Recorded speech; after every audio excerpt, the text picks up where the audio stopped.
નમસ્કાર, આપ જોઈ રહ્યા છો નેશન પ્લસ ન્યૂઝ. હું છું આપની સાથે હેતલ ભગત. સુરતમાં વરરાજાને લગ્ન પહેલા પોલીસ કસ્ટડીમાં જવાનો વારો આવ્યો હતો. લગ્નના આગલા દિવસે વરરાજા અને તેમના મિત્રો અને પરિવારજનો લગ્નના હોલમાં જ જુગાર રમી રહ્યા હતા, જેની બાતમી સુરતના રાંદેર પોલીસને મળતા પોલીસે દરોડાઓ પાડીને 13 જેટલા જુગારીયાઓને ઝડપી પાડ્યા હતા. સુરતના રાંદેર વિસ્તારમાં આવેલા ટુંબી મેરેજ હોલમાં લગ્ન પ્રસંગ યોજાયો હતો. અહીં લગ્નના આગલા દિવસે મોડી રાત્રે પરિવારજનો અને સંબંધીઓ જુગાર રમી રહ્યા હોવાની માહિતી રાંદેર પોલીસને મળી હતી. જે આધારે પોલીસે રેડ કરતા પોલીસે જુગારીઓ પાસેથી 2 લાખથી વધુની કિંમતનો મુદ્દામાલ પણ કબજે કર્યો હતો.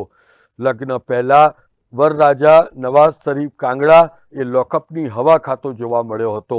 પોલીસ તપાસ દરમિયાન જાણવા મળ્યું હતું કે ધરપકડ કરાયેલા 13 લોકો પૈકી નવાઝ શરીફ કાંગડાના લગ્ન છે અને તે પોતે કાપડ દલાલીના વ્યવસાય સાથે સંકળાયેલ છે અને લગ્નના આગલા દિવસે જ તે પોતાના મિત્ર અને સંબંધીઓ સાથે જુગાર રમવા બેઠો હતો, પરંતુ પોલીસના હાથે ઝડપાઈ ગયો હતો.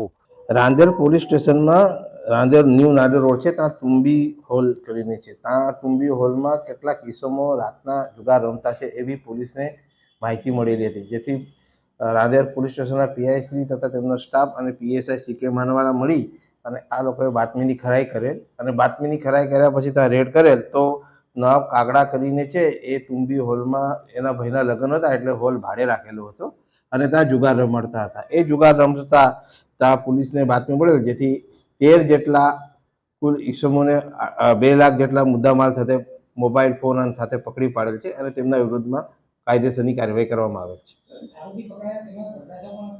એમાં એક વરરાજા બધા જે કાગડા છે એ નવાબ કાગડા એનો જ ભાઈ છે, નદીમ આસિફ કાગડા કરીને છે, એ એના લગ્ન હતા એટલા માટે જ આ હોલ ભાડે રાખેલો હતો.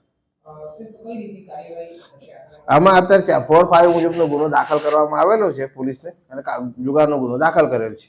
Bureau report, nation plus news, Surat. સમાચારોના સતત અપડેટ મેળવવા માટે અમારી નેશન પ્લસ ન્યૂઝની યુટ્યુબ ચેનલને સબસ્ક્રાઇબ કરો, બેલ આઇકન દબાવો અને જોડાયેલા રહો ફેસબુક, ઇન્સ્ટાગ્રામ અને ટ્વિટર પર.